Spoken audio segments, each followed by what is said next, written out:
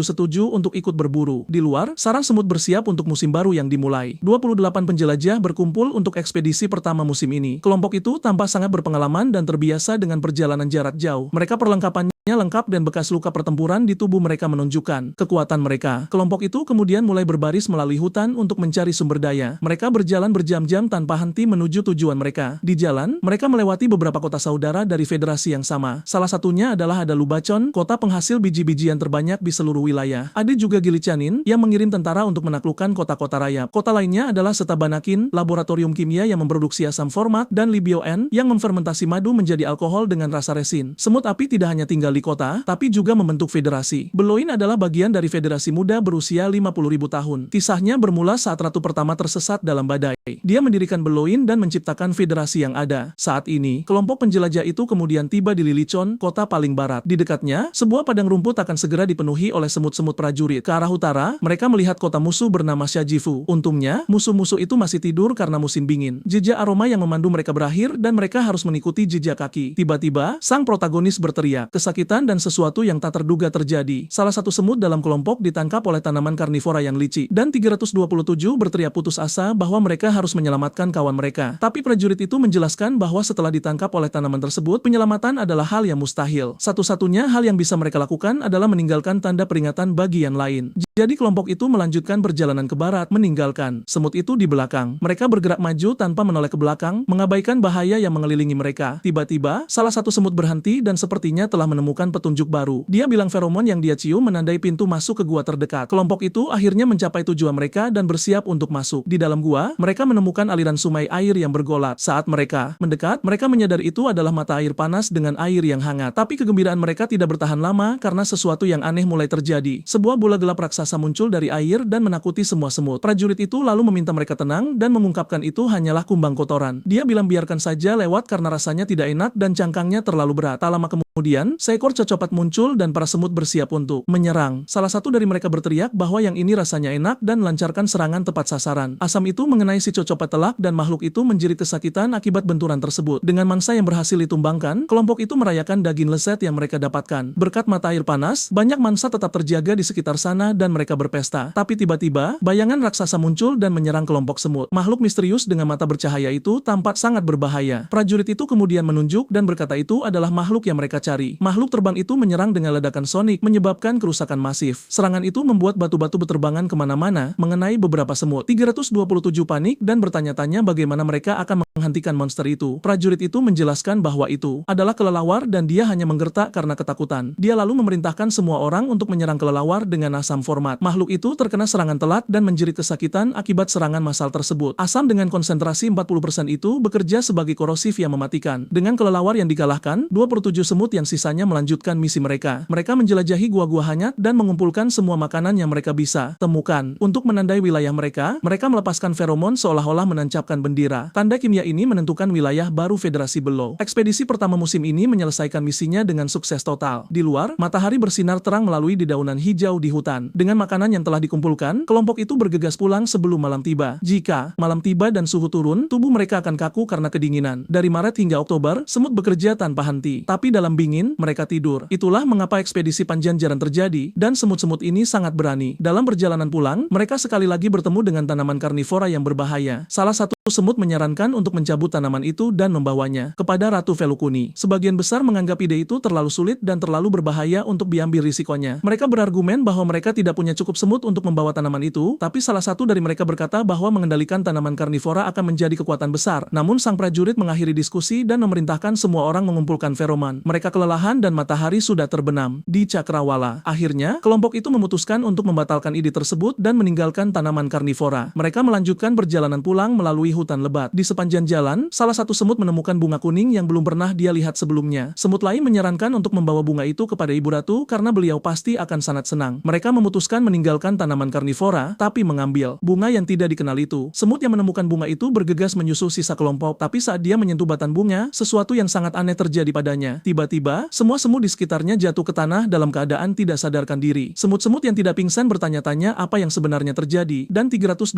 panik tidak memahami situasi mendadak itu. Dia lalu mencium aroma yang tidak asing yang pernah dia cium di suatu tempat sebelumnya. 327 menggetarkan andanannya 12.000 kali per detik untuk mengidentifikasi aroma tersebut. Ini menciptakan arus hisap yang menarik semua partikel di sekitarnya. Dengan mata terbelalak karena terkejut, dia akhirnya mengidentifikasi aroma misterius itu. Itu adalah semut kerdil dari Sheet F, kota musuh di utara. 327 menyadari bahwa musuh telah memasang jebakan dengan senjata baru. Dia mengerti bahwa dia harus memperingatkan yang lain tentang bahaya yang mengintai. Semut itu kemudian berlari dengan putus asa untuk memperingatkan sisa koloni. Cerita kemudian memberitahu kita tentang Besta, ratu kuno dari dinasti Dewa. Dia mengirim ratusan ekspedisi untuk menemukan di mana dunia berakhir. Namun sayangnya, tidak ada satupun ekspedisi yang dia kirim pernah kembali. Ratu saat ini, Velukuni, jauh kurang ambisius dibanding pendahulunya. Dia merasa puas dengan menemukan kumbang emas kecil dan mengamati tanaman. Dan dia juga memimpikan hari di mana mereka akhirnya bisa menjinakkan tanaman karnivora. Ratu tahu bahwa cara terbaik untuk belajar adalah dengan memperluas federasi, tapi ini berarti peran terus-menerus yang menghambat pertumbuhan wilayah. Kemajuan yang lambat tapi pasti sangat cocok dengan filosofi semut. Sementara itu, matahari terbenam di cakrawala seperti telur oranye besar. Dalam perburuan pertama musim semi, dia melihat kawan-kawannya tumbang. Takut menjadi korban berikutnya, dia berlari sekuat tenaga menuju rumah. Hari ini, jalan pulang terasa sangat panjang dan berbahaya, dan 327 tidak mengerti bagaimana musuh sudah terbangun dari musim dingin. Dia berlari secepat mungkin, mencoba meloloskan diri dari bahaya apapun. Dia bertanya-tanya senjata baru apa yang mereka ciptakan untuk serangan yang begitu efektif. Sebuah senjata yang mampu melenyapkan 26 semut tanpa meninggalkan jejak sedikitpun. Di tengah larinya, dia bertanya-tanya apakah dia akan sampai di rumah dalam keadaan hidup. Dan dengan pemikiran itu, dia berlari tanpa henti menuju rumahnya. Tiba-tiba, cahaya terang yang menyilaukan muncul di langit malam yang gelap. Cahaya itu semakin intens dan tampak mendekat dengan cepat. Adegan kemudian beralih ke protagonis kita di ruang bawah tanah dengan senternya. Dia terus menuruni tangga gelap dengan pipa besi di tangannya. Dengan wajah basah oleh keringat dingin, dia tampak semakin ketakutan. Suasana mencekam. Dia kemudian melanjutkan turun ke kegelapan ruang bawah tanah yang misterius. Dia mencoba mengendalikan diri, menyuruh dirinya sendiri agar tidak dikuasai rasa takut. Dia lalu terus turun dengan hati-hati, menerangi jalan dengan senternya. Tiba-tiba, dia mendengar suara dan meneriakkan nama anjingnya, Zazie. Tanpa pikir panjang, dia berlari menembus gua yang gelap untuk mencarinya. Dia terus memanggil nama anjing itu, tapi tidak mendapat jawaban. Sementara itu, semut 327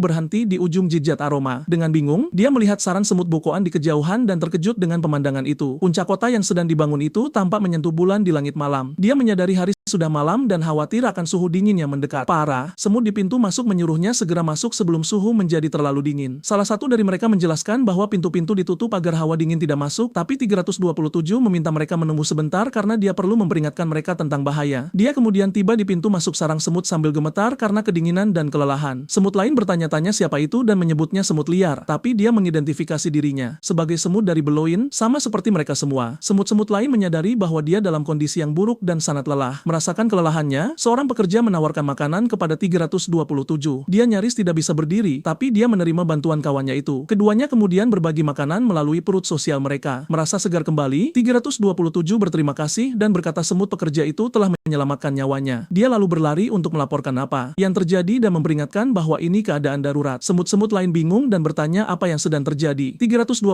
mengungkapkan bahwa musuh kerdil telah menghancurkan ekspedisi pertama. Dia kemudian menyatakan bahwa perang telah dimulai dan semua orang harus pergi ke pos masing-masing. Berita itu menyebar dengan cepat dan seluruh koloni bersiaga, tapi semut-semut lain meragukan ceritanya dan meminta bukti nyata. 327 terdiam karena dia tidak punya cara untuk membuktikan apa yang terjadi. Salah satu semut lalu bertanya di mana tepatnya serangan itu terjadi. 327 menjelaskan bahwa itu di sebelah barat Lasalakon di tempat perburuan baru, tapi seorang prajurit membalas bahwa itu mustahil karena musuh-musuh sedang tidur. Prajurit itu bersikeras bahwa laporan para mata-mata tidak mungkin salah. Semut-semut lain menuduh 327 berhalusinasi karena kelelahan. Mereka berpikir konyol jika perang dimulai begitu awal di musim semi. Bagi 327, ia melihat semuanya dengan mata kepalanya sendiri. Ini sungguh sulit dipercaya. Dengan geram, dia bertanya apakah mereka pikir dia mengarang seluruh cerita itu. Dia lalu menyarankan mereka memeriksa jumlah semut dan melihat ada semut yang hilang. Tapi semut-semut lain mengabaikannya dan melanjutkan tugas norma mereka. 327 merasa frustrasi karena tidak ada yang percaya padanya dan apa yang telah terjadi. Dia tidak mengerti bagaimana mereka tidak melihat fakta yang begitu nyata dan berbahaya. Dengan tekad bulat, dia memutuskan akan membangunkan kaumnya apapun risikonya. Semut-semut lain menyuruhnya berhenti membuat keributan. Sendirian dan diabaikan, dia menjauh untuk memikirkan langkah selanjutnya. Adegan kemudian kembali ke masa kini dengan pintu ruang bawah tanah yang masih terkunci. Istri Jonathan menatap pintu itu dengan ekspresi khawatir. Nicholas bilang 4 jam telah berlalu dan menyarankan untuk memanggil polisi. Sang istri tetap diam, melipat tangan dengan ekspresi cemas. Adegan terputus dan kita melihat tulisan tangan Edmund di buku harian lama. Dia menulis bahwa hasil penelitiannya bisa menjadi sesuatu yang mengerikan dan saat dia menulis, dia berjuang untuk melindungi rahasianya dari dunia. Tapi dia tahu bahwa sedalam apapun rahasia dikubur, suatu hari nanti ia akan muncul ke permukaan. Dia kemudian menyapa pembaca, mengatakan bahwa saat kau membaca ini, dia sudah tiada. Bisa jadi 10 tahun dari sekarang atau bahkan 100 tahun di masa depan. Dia lalu menutup buku hariannya yang berjudul Ensiklopedia Pengetahuan Relatif dan Absolut. Adegan berakhir dengan dia mematikan lampu di meja kerjanya. Kembali ke sarang semut, 327 meratapi tidak ada yang percaya ceritanya. Dalam keputusasaan, dia memutuskan harus menceritakan semuanya langsung kepada Ratu. Dia percaya bahwa Ratu Velukuni akan mendengarkan dan memahami apa yang terjadi. Sang Ratu berpengalaman dan telah bertahan melewati 14 musim dingin yang keras. 327 yakin beliau akan mengerti dan mendengarkan permohonan putus asanya. Dia kemudian memasuki lorong yang penuh dengan pekerja yang membawa telur. Dia melewati para pekerja dan memasuki terowongan samping kecil yang gelap. Berkat mata inframerahnya, dia bisa bergerak tanpa tersesat. Semakin dekat dia dengan sang ratu, semakin kuat aromanya. Dia membawa aroma yang berfungsi sebagai isi masuk dan lewat tanpa masalah. Akhirnya, dia mencapai koridor terakhir yang menuju ke kamar sang ibu. Seorang penjaga mengizinkannya lewat dan dia dengan sopan berterima kasih atas izin tersebut. Tiba-tiba, dia mencium aroma ibu ratu yang kuat dan tak tertahankan. 327 benar-benar terpana dan merasa tertarik pada aroma tersebut. Sang ratu adalah satu-satunya yang bertelur dan telah memberikan kehidupan kepada semua semut di sana. Beliau telah bertempur dalam perang yang tak terhitung jumlahnya dan bahkan menaklukkan kota-kota rayap. Selain menjadi ibu bagi 327, beliau juga memecahkan rekor umur panjang. Ratu Velukuni adalah ratu dari pusat kota semut api. Dia memiliki kepala yang panjang dan andanannya berjarak cukup jauh satu sama lain. Di sisinya, seekor semut perawat selalu siap menerima telur-telur baru. 327 menggunakan indera penciuman yang tajam untuk mengidentifikasi jenis kelamin para semut. Saat cuaca membaik, sang ibu akan menetaskan telur dari segala jenis untuk kota tersebut. Ratu kemudian memanggilnya mendekat dengan suara keibuan yang tenang. 327 perlahan mendekati ibunya, ratu dari seluruh koloni. Air liur ratu adalah obat kuat yang bisa menyembuhkan luka apapun. Sang ratu kemudian menyambutnya kembali ke rahim kaumnya dan memeluknya sebagai seorang penjelajah. Dia adalah mata dan pemimpin koloni dalam ekspedisi tersebut. Penuh harapan, dia meminta ibunya untuk mempercayai apa yang dia katakan. Ratu bilang beliau mempercayainya, tapi ada masalah besar dengan cerita itu. Beliau menjelaskan bahwa 327 tidak bisa menjadi satu-satunya yang membangkitkan kaumnya untuk berperang, dan itulah sebabnya dia datang kepadanya, agar beliau bisa mengungkapkan kebenaran kepada semua orang. 327 terkejut menyadari ini bisa menjadi perang, atau mungkin tidak. Keduanya lalu saling menatap dalam diam selama momen yang tegang dan menentukan. Ratu bilang beliau tidak bisa memutuskan apapun sendirian tentang masalah serius seperti itu. Di kota mereka, keputusan penting dibuat bersama oleh sebuah kelompok. 327 bersikeras bahwa ini adalah masalah paling mendesak yang mereka hadapi saat ini, tapi Ratu menjelaskan ada banyak prioritas lain bagi koloni saat ini. Kebangkitan Kesulitan dari musim dingin belum berakhir, dan perbaikan eksternal baru saja dimulai. Selain itu, mereka butuh protein dan gula untuk persiapan festival. Dan bahkan jika beliau mau, beliau tidak punya cukup semut untuk dikirim sebagai mata-mata. Ratu kemudian menyentuh salah satu tanaman karnivora dengan rasa ingin tahu dan kagum. Beliau mengamati bola hijau kecil tanaman itu dengan perhatian besar. 327 tetap diam, tanpa merenungkan tanggapan sang ratu. Ratu kemudian berkata bagaimana jika mereka membangun pagar dengan tanaman karnivora ini. 327 terkejut dengan ide cemerlang ibunya, Ratu koloni tersebut. Tapi Ratu menunjukkan bahwa masih ada masalah yang harus diselesaikan dengan tanaman itu. Beliau menjelaskan bahwa monster kecil itu belum tahu cara membedakan teman dari lawan. 327 kemudian mempertanyakan bagaimana dengan kawan-kawan yang gugur dalam ekspedisi. Ratu lalu bertanya berapa banyak semut yang tewas dalam apa yang disebut kecelakaan itu. Dengan kepala tertunduk, 327 menjawab totalnya ada 27 semut. Ratu lalu bertanya apakah semua korban berasal dari subkelas penjelajah. 327 mengonfirmasi bahwa dia adalah satu-satunya jantan di antara para korban serangan tersebut. Mendengar ini, Ratu menatapnya dan tampak berpikir sejenak tentang situasi tersebut. Tapi alih-alih mengambil tindakan, beliau justru berbalik untuk bertelur. Tiba-tiba, beliau mengeluarkan telur baru yang membuat semut kita terkejut. Protagonis kita benar-benar shock dengan sikapnya yang acuh tak acuh. Ratu Velukuni kemudian mengeluarkan 27 telur untuk menggantikan mereka yang gugur. Melihat ini, 327 tidak berkata apa-apa lagi karena tidak ada yang bisa dilakukan. Benar-benar hancur, dia berbalik dan mulai berjalan menjauh dari sang ratu. Dia kemudian melanjutkan perjalanannya sendirian melalui terowongan gelap sarang semut. Namun, dia berhenti dan berkata bahwa segalanya tidak bisa berakhir seperti ini. Dia memutuskan perlu mencari tahu tentang senjata baru musuh dari ekspedisi tersebut. Tapi seorang prajurit bilang dia tidak bisa membangunkan kaumnya karena tidak ada yang percaya padanya. Pria kita lalu menundukkan kepala tanpa frustrasi dengan situasi tersebut. Namun, dia mendongak dan berkata dia akan meyakinkan mereka dengan satu atau lain cara. Dan kemudian dia terbang ke atas dan berteriak bahwa ekspedisi telah dihancurkan dalam sebuah jebakan. Tapi semut-semut lain mengeluh tentang kebisingan itu dan bilang mereka sibuk bekerja. Salah satu dari mereka lalu menyuruh semua orang kembali bekerja dan mengabaikan peringatannya. Protagonis kita terkejut dan tidak percaya tidak ada yang memperhatikan bahaya itu. Melihat tidak ada yang mau mendengarkannya, dia berjalan menjauh dan bertanya-tanya apa yang harus dilakukan sekarang. Tapi dia memutuskan harus memperingatkan mereka akan bahaya entah bagaimana caranya dan tidak akan menyerah. Jadi dia merangkak melalui terowongan gelap mencari solusi untuk masalah tersebut. Tiba-tiba, dia mendengar suara dan menyadari seseorang mengikutinya dari dekat dengan antenanya. Dia mengidentifikasi aroma semut prajurit yang masih sangat muda. Namun, dia juga mencium aroma asin yang tidak alami bercampur dengan aromanya. Menganalisisnya lebih dekat, dia bertanya-tanya mengapa semut itu berbau seperti batu. Tiba-tiba, seekor semut merah aneh muncul, berjalan pincang melalui terowongan gelap. Pria kita lalu menoleh dan bertanya dengan keras, siapa di sana? Sesosok bayangan dengan mata bercahaya menatapnya dari kegelapan terowongan. 327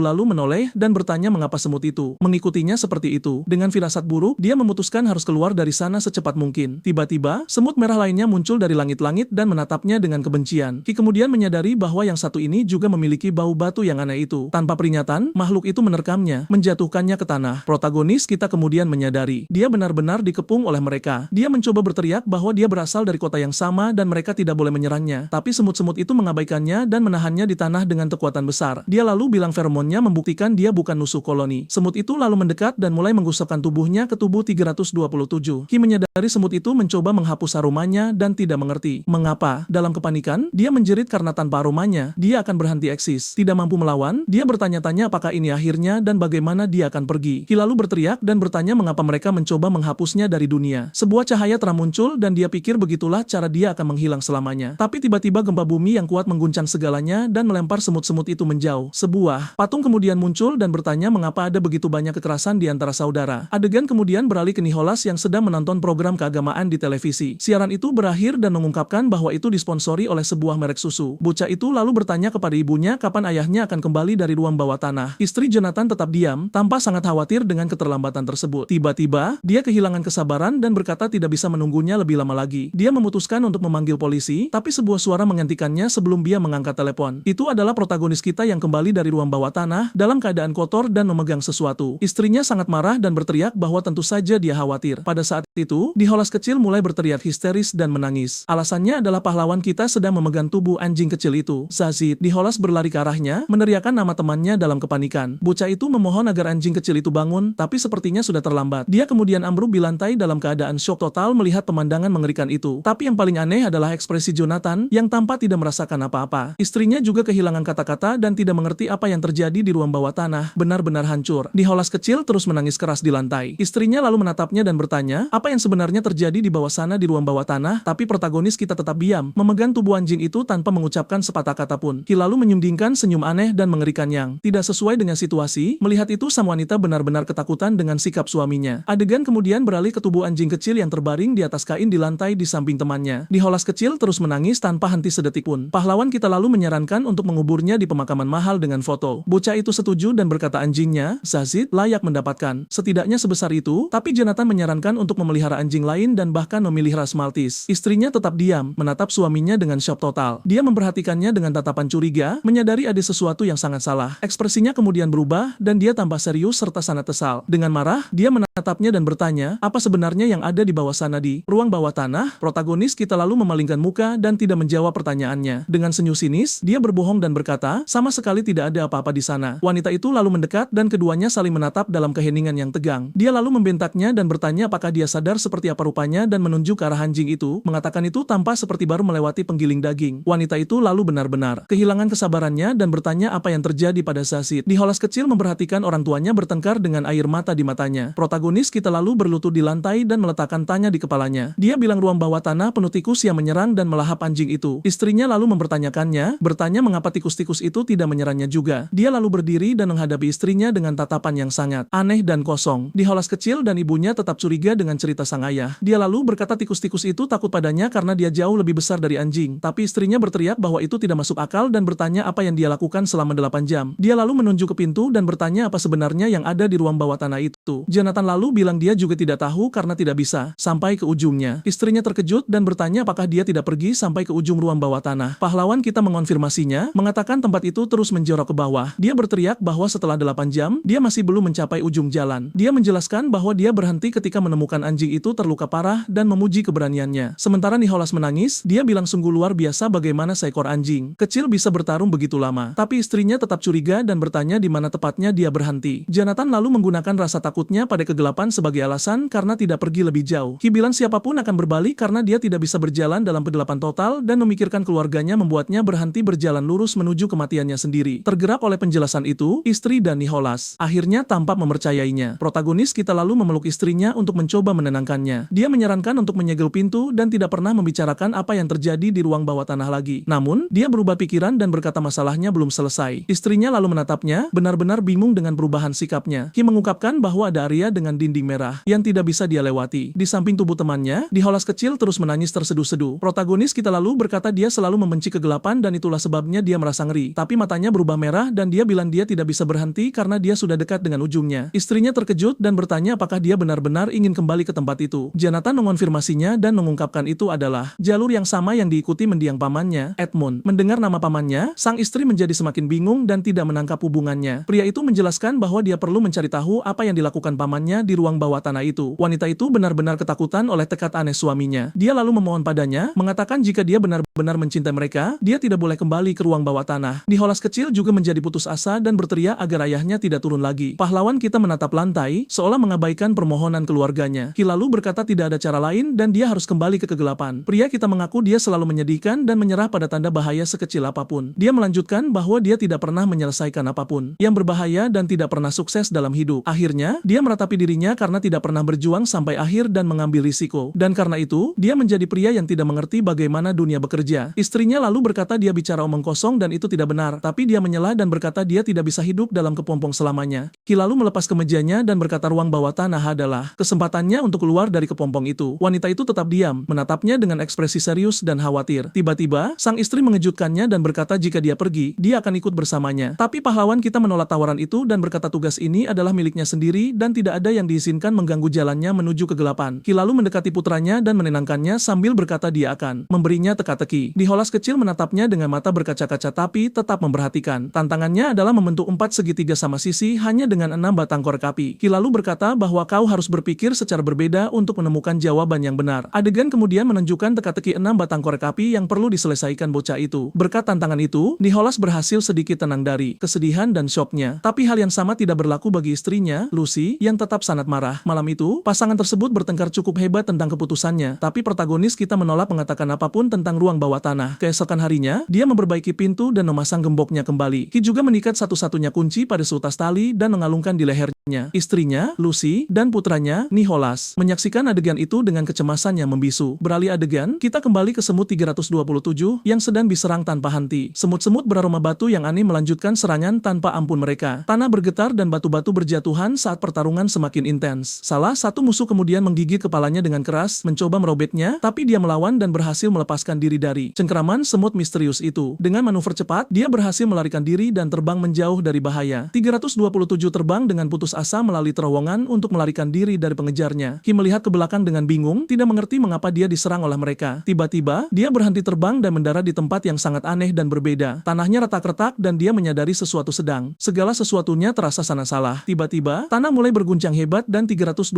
berteriak kesakitan akibat guncangan tersebut. Gempa bumi menyebabkan sebagian kota semut runtuh total. Dalam kepanikan luar biasa, para semut lain menyebarkan feromon ketakutan ke segala penjuru. Semut kita membentangkan sayapnya, bersiap menghadapi kekacauan yang pecah. Mereka semua menjerit ketakutan saat feromon bahaya menyebar. Melalui udara, ia mengira alat pemotong itu menyelamatkannya. Namun kini semua orang terancam terkubur hidup-hidup. 327 menyadari bahwa semua semut lain mengeluarkan sinyal bahaya secara bersamaan. Ia merasa bersalah karena seharusnya dialah yang pertama kali memberikan peringatan. Tanpa berpikir panjang, sang pahlawan terbang menembus terowongan untuk membantu evakuasi. Ia terbang cepat demi mengatur proses evakuasi seluruh koloni. Sang semut memerintahkan para pekerja untuk memindahkan telur ke tempat aman dan berteriak agar prajurit berkumpul dalam unit tempur mereka. Selanjutnya, ia berlari putus asa menembus terowongan yang terus runtuh. Ia tiba di sebuah tempat di mana beberapa semut lain berkumpul. Sang protagonis menatap terowongan gelap dan misterius di depannya. Para semut menatap langit-langit seolah merasakan getaran aneh di udara. Tiba-tiba, tanah mulai berguncang lagi, bahkan lebih hebat dari sebelumnya. Cahaya terang muncul dan sebuah lubang terbuka di langit-langit sarang. Salah satu semut berteriak bahwa ada seseorang yang merusak langit-langit kota. Lubang terbuka lebar dan sesuatu yang raksasa mulai masuk menembus reruntuhan. Mereka semua panik dan bertanya-tanya makhluk apa yang sedang menginvasi kota mereka. Sosok itu terungkap sebagai jari manusia raksasa yang masuk ke dalam sarang. Jari tersebut menghancurkan banyak semut dan menyebabkan kerusakan masif pada koloni. Kepanikan melanda dan semua semut lari ketakutan. Jari itu terus menghancurkan segalanya dan menggilas para semut tanpa ampun. Salah satu semut berteriak memerintahkan semua prajurit untuk menyerang sang penyusup. Semua semut menyerbu maju dan menyerang jari raksasa itu tanpa rasa takut. Serangan massa tersebut tampaknya tidak berpengaruh pada sang penyusup misterius. Jari itu bergerak dengan kuat menghempaskan semua semut. Salah satu dari mereka berteriak ketakutan bahwa itu adalah monster raksasa. Salah satu semut berteriak agar semua orang membunyikan alarm dan melindungi diri dari bahaya. Jari raksasa itu menghantam tanah, membuat salah satu semut terpental. Sang protagonis 327 juga terkena dampaknya dan nyaris tergilas. Tiba-tiba, jari raksasa itu menyentuh sang pahlawan yang terpaku ketakutan. Ia menyadari jari itu basah dan cairan tersebut menetes ke tubuhnya. Seorang prajurit berteriak padanya untuk lari secepat mungkin. Ia terus berteriak agar pahlawan kita menyingkir dan mengaktifkan peringatan darurat. Keduanya mendongak dan ketakutan melihat pemandangan di depan mereka. Mulut raksasa dengan mata merah menyala muncul untuk melahap jari tersebut. Makhluk itu menggigit jari itu dengan keras, menghancurkan segala sesuatu di sekitarnya. Terlihat bahwa mulut itu milik seekor burung yang memakan para semut. Sang protagonis dan prajurit itu menatap dengan syok. Sang penyusup terungkap sebagai burung pelatu kepala kelabu yang umum di Korea. Spesies burung ini hidup di wilayah luas mulai dari Eropa hingga Jepang. Jantan memiliki bercak merah di kepala, sedangkan betina tidak. Burung ini gemar memakan semut, itulah sebabnya ia sering terlihat berburu di tanah. Ia menyerang dengan lidah raksasanya, melahap semua semut yang ditemukannya. Akibat serangan massal itu, banyak semut tersedot ke dalam mulutnya. Protagonis kita syok melihat prajurit di sampingnya tertangkap. Burung pelatu itu menelan semua semut dalam satu tegukan, lalu menggelengkan kepala, puas dengan santapannya. Burung itu menyerang lagi dengan lidahnya, melahap lebih banyak semut. Kekacauan terjadi, dan semua semut lari dengan putus asa. Salah satu dari mereka mengumumkan peringatan darurat level 3. Peringatan menyebar dan semua orang panik karena serangan mendadak ini. Para pekerja diperintahkan melindungi telur dan prajurit bersiap. Seekor semut memerintahkan artileri untuk mengincar tenggorokan monster itu. Mereka memanjat leher burung tersebut untuk melakukan serangan balik. Salah satu dari mereka memberi perintah terakhir dan berteriak agar semua yang lain menembak. Mereka meluncurkan serangan massal berupa asam format ke arah pelatu tersebut. Burung pelatu itu kebingungan dan tidak mengerti dari mana serangan itu berasal. Ia menjerit kesakitan dan meronta-ronta mencoba menyingkirkan para semut. Salah satu dari mereka berteriak agar yang lain terus menembak tanpa henti. Mereka meluncurkan lebih banyak asam, membakar kulit burung raksasa itu. Dengan saraf leher yang terbuka terbuka, sang komandan memerintahkan untuk berhenti menembak. Ia memerintahkan yang lain untuk menggigit dan membuka luka itu lebih lebar. Burung pelatuk menjerit kesakitan karena serangan langsung di lehernya yang terluka. Ia meronta dan mengepakkan sayapnya, mencoba melepaskan semut dari tubuhnya. Burung itu terus berjuang, namun para semut tidak mau lepas. Sang komandan berteriak agar mereka mencari cara untuk masuk ke dalam tubuh monster itu. Salah satu semut menemukan luka terbuka dan berteriak agar yang lain menyerang lewat sana. Semua semut menyerbu masuk ke dalam luka terbuka pelatuk itu. Burung itu menjerit kesakitan saat merasakan semut masuk ke tubuhnya. Salah satu semut merobek kulit dengan rahannya, membuka jalan. Maka, para semut maju ke dalam burung untuk serangan terakhir. Komandan memerintahkan semua orang berhenti, melepaskan feromon peringatan. Semua prajurit bergerak menembus luka dan masuk ke tubuh burung. Mereka menavigasi pembuluh darah menuju otak. Di sepanjang jalan, mereka menyelamatkan rekan yang tertelan burung tersebut. Mereka menemukan arteri dan memutuskan untuk mengikuti aliran darah. Sang komandan menjelaskan bahwa arteri membawa darah langsung dari jantung. Mereka pun melakukan perjalanan melalui aliran darah langsung menuju otak. Komandan memerintahkan semua bersiap menyerang otak. Burung pelatuk menjerit kesakitan dan meronta dengan semut di dalam tubuhnya. Unit lain menyerang paru-paru dan menyemprotkan asam format untuk membuatnya tercekik. Burung itu mulai kejang dan tidak bisa bernapas dengan baik. Kelompok lain memanjat rongkongan dan bergabung dengan mereka yang datang dari sisi lain. Para semut mulai menyerang semua organ burung pelatuk itu. Mereka menghancurkan segalanya dan menyebabkan kerusakan internal yang masif. Mereka menyerang dan menghancurkan satu persatu organ dalam monster tersebut. Salah satu semut terjun ke genangan darah. Sayangnya, ia tidak selamat dan tenggelam dalam darah burung itu. Komandan memperingatkan untuk menghindari area dengan darah dan getah bening, serta jangan mengenai otot dan saraf agar tidak hancur. Yang lain memperingatkan untuk menjauh dari empedu dan cairan pencernaan. Para semut pun menavigasi dengan hati-hati agar tidak terlarut. Dua kelompok akhirnya bertemu di dekat ginjal monster itu. Meski jantungnya masih berdetak, mereka sudah memenangkan pertempuran. Dengan musuh raksasa yang sudah kalah, kini ia menjadi makanan bagi koloni. Semua semut di kota memanjat tubuh burung itu dan mulai melahapnya. Mereka membawa bulu dan daging burung sebagai piala perang. Para pembangun mulai memperbaiki terowongan yang hancur. Mereka akan menaikkan langit-langit dan memperbaiki seluruh kota. Saran semut kembali normal dan kedamaian kembali berkuasa. Cerita kemudian mengungkap bahwa untuk memahami semut, kita perlu kembali ke masa lalu. Serangga adalah penghuni pertama bumi. Namun bertahan hidup tidaklah mudah. Sebagai makhluk kecil dan rapuh, mereka menjadi mangsa empuk bagi predator. Untuk bertahan, sebagian bertelur dalam jumlah besar sekaligus. Yang lain, seperti tawon, mengembangkan racun kuat untuk pertahanan, dan beberapa serangga memproduksi rasa menjijikan agar tidak dimakan. Beberapa menggunakan kamuflase, tetapi rakyat ditakdirkan menjadi makanan sampai mereka menemukan solusi yang benar-benar baru. Mereka memutuskan untuk berhenti berjuang, sendirian dan bersatu untuk bertarung sebagai kelompok. Solusi mereka adalah menciptakan organisasi sosial yang kompleks. Paman Edmund menulis bahwa mereka adalah penguasa pertama planet kita dan semua ini ada dalam ensiklopedia pengetahuan relatif dan absolut miliknya. Beralih ke adegan lain, seorang pria mengatakan Edmund tidak memiliki kenangan indah tentang tempat itu, tapi ia memiliki kilasan jenius yang membuat semua orang terkesan. Sang pahlawan bertanya apakah hubungan antara dirinya dan pamannya terasa tegang. Pria itu menjelaskan bahwa sebenarnya Edmund tidak cocok dengan rekan-rekannya. Sang protagonis menyimpulkan bahwa paman Edmund adalah orang yang kesepian. Pria itu melanjutkan bahwa meski banyak memberi keuntungan, tidak ada yang mengakui Edmund. Jonathan memintanya untuk menjelaskan situasi dengan lebih detail. Pria itu mengatakan di setiap tim selalu ada pemimpin atau bos, tapi Edmund benci pemimpin dan tidak tahan dengan otoritas. Ia mengatakan bahwa bos hanya memberi perintah tanpa berpikir panjang dan semua orang di perusahaan dipaksa patuh tanpa bertanya karena sistem perusahaan mewajibkan setiap orang mengikuti perintah. Karena itu, Edmund dianggap arogan dan membuat kesal rekan-rekannya. Pada akhirnya, semua koleganya lebih membencinya daripada bos yang ia tantang. Sang pahlawan bertanya apa yang terjadi saat pamannya meninggalkan perusahaan. Pria itu terdiam sejenak tanpa memikirkan jawaban. Ia mengatakan Edmund terlibat perkelahian hebat dengan salah satu eksekutif perusahaan, dan paman protagonis memasang jebakan untuk memberi pelajaran pada eksekutif itu. Namun sayangnya, tidak ada yang memihaknya dan semua orang mendukung eksekutif tersebut. Tak punya pilihan lain, ia terpaksa pergi. Sang protagonis menanyainya kembali karena pria itu sendiri mengakui pamannya benar. Pria itu menjelaskan terkadang lebih baik bermain pengecut daripada mengambil risiko. Ia mengatakan, Edmund tidak punya teman, tidak pernah makan bersama siapapun, dan ia seolah hidup di dunia yang benar-benar berbeda dari orang lain. Sang pahlawan terdiam, tanpa mencerna informasi tersebut. Ia bertanya mengapa pria itu mengaku sebagai pengecut kepadanya. Pria itu terdiam sejenak tanpa menyesal. Ia mengatakan bahwa sekarang Edmund sudah tiada, ia merasa bersalah atas apa yang terjadi dan menceritakan kisahnya kepada sang keponakan mungkin memberinya kedamaian. Sang pahlawan terdiam, mulai mengerti situasi pria itu. Adegan beralih ke papan iklan dengan merek susu yang sama seperti sebelumnya. Matahari bersinar terang dan langit biru terbuka di cakrawala kota. Kita melihat gedung besar Pusat Nasional untuk Penelitian Ilmiah dan sebuah suara bertanya apakah profesor bertemu dengannya di Afrika, dan ia mengiyakan. Pria itu mengatakan Edmund membawa luka mendalam di hatinya, dan setelah itu ia mendedikasikan diri sepenuhnya untuk studi serangga. Sang protagonis bertanya mengapa ia memilih memilih untuk mempelajari serangga. Profesor Daniel Rosenfeld menjelaskan bahwa serangga telah lama membuat manusia terpesona. Ia mengatakan bahwa di masa lalu, semua orang takut pada kutu, laba-laba, dan kumbang, dan meskipun kecil dan lemah, serangga tetap mengancam kita dengan berbagai cara. Sang profesor mengungkap bahwa pada akhirnya, tubuh kita akan menjadi makanan serangga. Sang pahlawan terkejut dan terdiam mendengar pernyataan ini. Sang profesor melanjutkan bahwa serangga memakan tubuh kita pada akhirnya dan bukan kebetulan bahwa Beelzebub, letnan iblis, digambarkan sebagai seekor lalat. Sang protagonis berkomentar bahwa semut memiliki citra yang lebih baik daripada lalat. Namun Profesor Rosenfeld menjelaskan bahwa itu tergantung pada budaya masing-masing. Ia mengatakan bahwa dalam Talmud, semut melambangkan kejujuran, dalam Buddhisme melambangkan materialisme, dan di Afrika, ada suku yang percaya bahwa sengatan pada wanita hamil akan mengakibatkan bayi berkepala semut. Sang protagonis terdiam, tampak menyerap semua informasi. Ia menyebutkan bahwa ia mendengar pamannya meneliti bakteri. Profesor Rosenfeld tersenyum dan mengatakan karya itu hanyalah setetes air di lautan, terutama jika dibandingkan dengan penelitian luar biasa tentang semut. Mendengar ini, sang pahlawan merasa sangat bingung dengan jawaban sang profesor. Semut jantan 327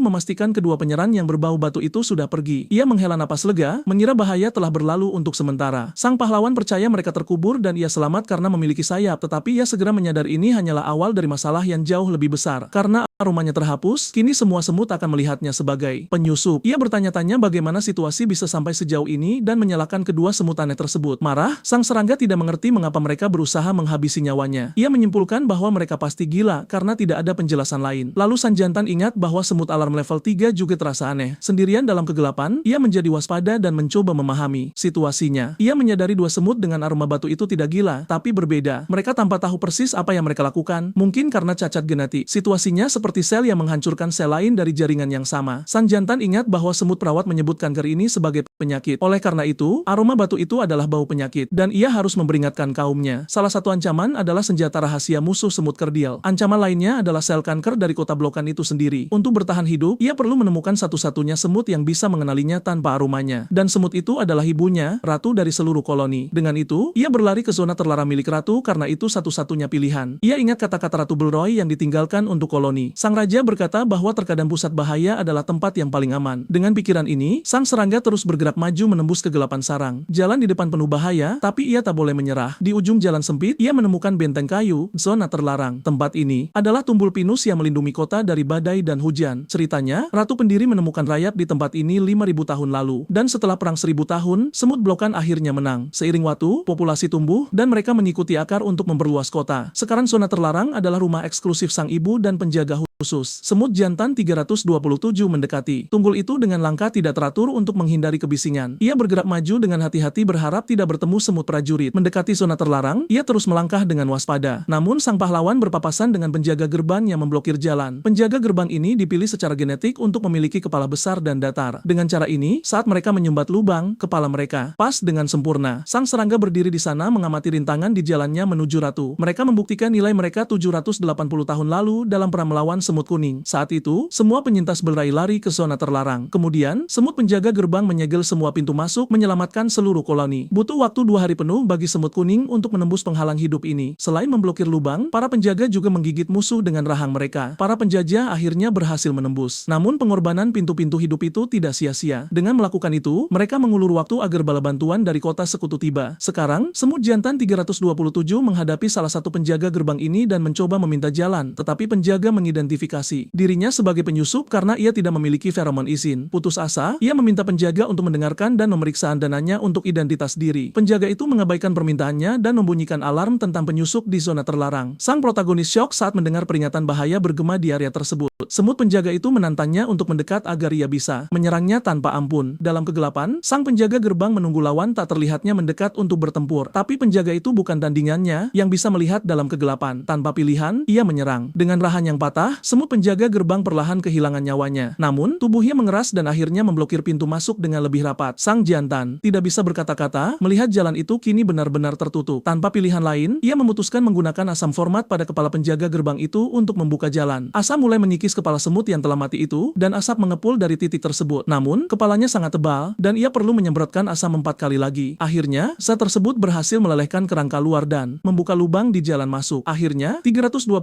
mampu melihat melalui pintu masuk yang baru terbuka. Agar merasa tidak terlalu bersalah, ia mencoba berpikir bahwa ia hanya mendobrak pintu. Sang serangga berulang kali meyakinkan diri bahwa itu tidak lebih dari sekadar pintu. Ia meyakinkan diri bahwa ia hanya mendobrak pintu untuk masuk ke dalam. Lagi pula, ia mempertaruhkan nyawanya sendiri untuk memperingatkan kaumnya tentang bahaya besar. Jadi, sang jantan menghadapi pintu di jalannya, bertekad untuk terus maju. Cerita kemudian kembali ke masa 50 juta tahun setelah rayap. Semut baru adalah keturunan tawon dan lahir tanpa rahang atau penyengat. Mereka segera menyadari bahwa meniru rayap akan membantu dan membangun sarang sendiri. Dengan ini, rayap merasa terancam oleh pesaing baru di planet ini. Dan dimulailah perang antara dua spesies untuk menentukan siapa yang akan mendominasi. Di seluruh dunia, tentara rayap bertempur melawan kota-kota semut baru. Pertempuran itu bukan untuk makanan, melainkan demi tujuan politik untuk dominasi total. Pada awalnya, rayap yang lebih berpengalaman memenangkan pertempuran demi pertempuran. Namun, semut meniru senjata musuh dan menciptakan teknologi sendiri. Perang dunia ini berlangsung selama 30 juta tahun tanpa pemenang yang jelas. Selama masa inilah semut mengembangkan senjata mematikan mereka, asam format. Bahkan hari ini, pertempuran antara dua spesies masih terus berlanjut, tetapi sekarang sangat jarang tentara rayap memenangkan pertempuran. Seluruh kisah ini dicatat dalam ensiklopedia almarhum Paman Edmund Wells. Pria itu kemudian mematikan lampu di mejanya. Setelah menyelesaikan catatannya, sang profesor mengungkap bahwa penelitian Edmund tentang serangga jauh lebih penting. Ia menjelaskan bahwa almarhum pamannya tidak hanya membatasi diri pada penelitian, tetapi sangat aktif. Sang ilmuwan mengatakan bahwa paman pemuda itulah yang meminta pelarangan semut mainan. Lebih jauh lagi, peneliti itu juga mencoba menggunakan serangga sebagai pestisida alami. Sang keponakan terkejut dengan gagasan itu dan bertanya apakah ia salah dengar tentang pestisida. Pria itu menjelaskan bahwa gagasannya adalah memperkenalkan koloni semut api. Ia mengatakan rencananya tidak segila itu karena semut pernah digunakan untuk mengendalikan hama sebelumnya. Profesor menyebutkan bahwa di Italia dan Polandia, mereka telah menggunakan serangga tersebut untuk melawan hama. Sang pahlawan bertanya apakah rencananya pada dasarnya adalah membuat serangga saling bertarung. Pria tua itu mengatakan pamannya menyebutnya campur tangan dalam hubungan serangga. Ia membandingkan pengendalian serangga dengan dominasi manusia atas mamalia, tetapi serangga mempertahankan diri dengan mengembangkan kekebalan terhadap semua jenis racun. Ilmuwan menjelaskan bahwa 99% binasa, tetapi sisanya bertahan hidup dengan kekebalan. Para penyintas ini kemudian menghasilkan keturunan yang lahir sudah divaksinasi terhadap racun. Karena ini, selama 200 tahun terakhir, toksisitas pestisida hanya meningkat. Jadi alih-alih menyingkirkan hama, kita justru menciptakan spesies super resisten. Pemuda itu mengerti mengapa pamannya ingin menggunakan apa yang disebut diplomasi serangga. Jonathan bertanya apakah manusia benar-benar tidak punya cara menangani serangga. Meski begitu, ia mengatakan bahwa manusia memiliki kekuatan peradaban dan sains. Profesor kemudian memberikan senyum misterius dan meminta pemuda itu melihat ke sekelilingnya. Profesor mengatakan semut juga ada di mana-mana dan sangat tangguh. Ia menyebutkan bahwa dalam ledakan tahun 1945, hanya mereka dan kalajengking yang selamat. Dengan itu, ilmuwan menjelaskan bahwa semut telah beradaptasi bahkan dengan ledakan nuklir. Sang pahlawan terdiam, mencerna informasi mengejutkan ini sesaat. Ia mengubah topik dan bertanya mengapa pamannya pergi ke Afrika. Pria tua itu menjawab bahwa semut ada di mana-mana, tapi tidak semuanya sama. Ia mengungkap bahwa setelah kepergian istrinya, Edmund kehilangan semangat hidup. Ilmuwan percaya almarhum pamannya hanya menunggu semut menjemputnya. Sang protagonis benar-benar syok dengan wahyu aneh dari profesor ini. Kemudian ia menjelaskan bahwa ia berbicara tentang semut tentara Afrika yang hampir berhasil. Untuk menyilustrasikan lebih baik, ilmuwan bertanya apakah ia pernah menonton film The Naked Jungle. Pemuda itu mengatakan belum, dan profesor mengatakan itu film lama yang sulit ditemukan saat ini. Ia menjelaskan bahwa istilah maraba merujuk pada kawanan semut tentara. Dengan tatapan bersemangat, pria itu mengatakan ketika mereka berbaris, mereka meninggalkan segalanya dalam reruntuhan. Tanda pertama adalah suara dengungan dan jeritan hewan kecil yang mencoba melarikan diri. Lalu terdengar suara kepakan sayap dan kaki yang terseret, semuanya bercampur menjadi satu. Kemudian beberapa prajurit tiba-tiba muncul di atas gundukan seperti pengintai. Di belakang mereka, semut yang tak terhitung jumlahnya mengubah perbukitan menjadi lautan hitam yang tak berujung. Ilmuwan membandingkan pemandangan itu dengan lava gunung berapi yang melelehkan segala sesuatu yang disentuhnya. Sang pahlawan berdiri di sana dengan keringat dingin. Benar-benar terintimidasi oleh deskripsi tersebut. Profesor mengatakan barisan mereka seperti racun hidup yang mengalir melalui Afrika. Satu koloni meletakkan 500.000 telur sehari, membentuk sungai asam hitam yang tak terhentikan. Tidak ada hewan yang berani mendekat dan selamat. Mereka semua menghilang tanpa jejak. Ilmuwan kemudian membandingkan pemandangan mengerikan itu dengan sesuatu dari kitab Wahyu. Wajah sang pahlawan menjadi pucat dan ia berkeringat dingin karena kisah yang mengerikan itu. Pria itu menjelaskan bahwa mereka tidak takut pada apapun dan bahkan membuat jembatan dengan tubuh mereka sendiri. Ia mengatakan bahwa ia dan Edmund berada di stasiun penelitian di di pantai Gading. Ketika invasi dimulai, penduduk setempat akan melarikan diri dan memasukkan kaki kursi mereka ke dalam cuka. Tetapi semut maju tanpa ampun, dan Tuhan sepertinya tidak mendengar doa mereka. Pemuda itu terdiam, benar-benar syok dengan betapa menakutkannya makhluk-makhluk ini. Jonathan bertanya bagaimana mereka berhasil meneliti semut yang begitu berbahaya. Profesor memberikan senyum jahat dan bersiap mengungkap rahasia besar. Ia mengungkap bahwa mereka akan menunggu sampai tengah hari untuk memulai penelitian. Pria itu mengingat bagaimana mereka mempelajari semut di tengah sisa-sisa korban mereka. Mereka harus menunggu matahari mencapai puncaknya dan panas gurun menjadi tak tertahankan. Dalam panas ekstrim ini, serangga tersebut benar-benar terpanggang dan akhirnya mati. Jadi, ketika matahari menjadi terlalu panas, semut tentara menggali sarang sementara. Ini seperti hibernasi singkat, tapi alih-alih karena dingin, panaslah yang memaksa mereka berhenti. Profesor kemudian mengingat Edmund dan berpikir bahwa peneliti itu benar-benar gila. Ia teringat almarhum pamannya mengejar semut-semut itu dan bahkan mencari sang ratu. Peneliti merujuk pada ratu gerombolan yang bertelur 500.000 butir sehari. Ia ingat bagaimana Edmund tanpa terobsesi melihat sang ratu dan bertindak tanpa berpikir. Paman sang pahlawan hanya duduk diam dengan tatapan sangat serius. Kemudian rekannya bertanya mengapa ia tidak memakai sepatu pelindung. Peneliti itu hanya menjawab bahwa sepatunya terlalu kecil dan kakinya tidak muat. Pada titik ini, temannya menjadi putus asa, tidak tahu apa yang harus mereka lakukan. Tapi, Edmund mengatakan tidak ada yang bisa dilakukan dan mereka harus segera mulai bekerja. Kemudian ia memerintahkan semua orang mulai menggali 1 meter di sekitar pintu masuk sarang. Dengan itu, seluruh tim mulai menggali tanah dengan peralatan mereka tanpa henti. Salah satu pria yang sudah lelah mengatakan ia pikir mereka sudah cukup menggali di sana. Tiba-tiba, mereka mencapai salah satu ruang luar dari sarang yang penuh semut. Pria itu ketakutan oleh kebisingan dan melihat makhluk-makhluk itu bergerak seperti cairan hitam. Tapi Edmund memerintahkan mereka untuk tidak berhenti karena mereka perlu segera menemukan ruang ratu. Jadi, seluruh kelompok terus menggali, berharap menemukan ratu kapan saja. Di tengah pekerjaan, beberapa semut mulai merayap naik ke pakaian peneliti. Tiba-tiba, paman sang pahlawan berteriak dengan gembira, mengatakan ia akhirnya menemukannya. Keduanya melihat ke dalam lubang dengan syok melihat ratu semut tentara. Mereka terkesan karena ia 10 kali lebih besar dari ratu Eropa. Profesor kemudian berteriak kegirangan meminta mereka segera membawa kamera. Asisten berlari dengan kamera dan memperingatkan bahwa semut-semut mulai masuk melewati sepatunya. Profesor kemudian memberitahu asisten untuk pergi karena mereka akan mengambil gambar dan menyusulnya keluar. Keduanya takjub dengan ratu raksasa yang bertelur 500.000 butir sehari. Bersemangat, ilmuwan mendekati tepi lubang untuk merekam ratu semut tentara yang luar biasa. Di sekitar sang raja, semut prajurit yang tak terhitung jumlahnya berjaga, siap menyerang. Rekannya kemudian menyadari semut telah merayap naik ke celananya dan memperingatkan Edmund akan bahaya itu. Namun paman sang pahlawan mengabaikan peringatan itu dan tetap fokus mengambil gambar. Salah satu makhluk merayap ke bahunya, tetapi ia tidak peduli dengan ancaman nyata itu. Peneliti kemudian memperingatkan temannya untuk berhati-hati karena mereka bisa masuk ke dalam tubuh mereka. Temannya panik dan mencoba mencegah serangga masuk ke lubang apapun. Ia menjelaskan mereka belajar bernapas seperti yoga untuk menghindari menarik perhatian semut dengan keringat. Edmund setuju dan meminta mereka tetap tenang serta mengamati ratu dan pasukannya. Sementara itu, asisten dan peneliti lainnya menonton adegan itu dengan ketakutan luar biasa. Salah satu dari mereka kehilangan kesabaran dan berteriak agar mereka berdua segera keluar dari sana. Ilmuwan akhirnya menyadari bahaya dan kehabisan napas, benar-benar ketakutan. Ia menyadari tubuhnya ditutupi semut dan melempar kamera agar seseorang menangkapnya. Seluruh tim membantu pria itu melepaskan serangga saat ia menjerit ketakutan. Setelah ketakutan itu, semua orang melihat ke dalam lubang dan menyadari sesuatu yang sangat aneh terjadi. Namun ilmuwan hanya memberikan tatapan seolah ia tahu apa yang akan terjadi selanjutnya. Paman sang pahlawan tetap di dalam lubang, mengambil gambar tanpa mempedulikan dunia. Melihat ini, rekannya putus asa dan meneriakkan nama Edmund sekuat tenaga. Seluruh tim bergegas membantu dan menarik peneliti itu keluar dari lubang berbahaya. Mereka melepas pakaian pria itu dan menggunakan pisau untuk membersihkan semut dari kulitnya. Dengan pisau besar, mereka melepaskan serangga yang menempel di kulitnya sepotong demi sepotong. Profesor mengingat teror itu dan bagaimana keadaannya lebih buruk bagi Edmund yang tidak bersepatu. Paman sang pahlawan begitu terguncang ketakutan hingga ia hanya berdiri terpaku. Sang protagonis berkomentar bahwa pamannya benar-benar tidak beruntung dalam hidup. Namun ilmuwan tidak setuju, mengatakan sebenarnya ia beruntung bisa selamat dari kejadian itu. Bahkan setelah ketakutan itu, minat Edmund pada semut justru semakin kuat. Penasaran, sang pahlawan bertanya apa yang terjadi setelah insiden itu. Profesor mengatakan setelah mereka kembali ke Paris, ia kehilangan kontak dengan Edmund. Ia tidak pernah mendengar kabar dari temannya lagi, bahkan melalui teman lama mereka Rosenbald. Ilmuwan kemudian mengungkap ia hanya tahu tentang kepergian Edmund dari koran. Dengan tangan tertangkup, ia merapalkan doa, meminta jiwa temannya beristirahat dengan tenang. Tapi sang pahlawan memotongnya, mengatakan mungkin mereka yang butuh kedamaian adalah mereka yang masih hidup. Profesor mendongak tanpa merenungkan kata-kata pemuda itu. Tidak mengerti sama sekali. Sang protagonis bertanya apa maksud dari komentarnya. Ia mengeluh bahwa 30 derajat C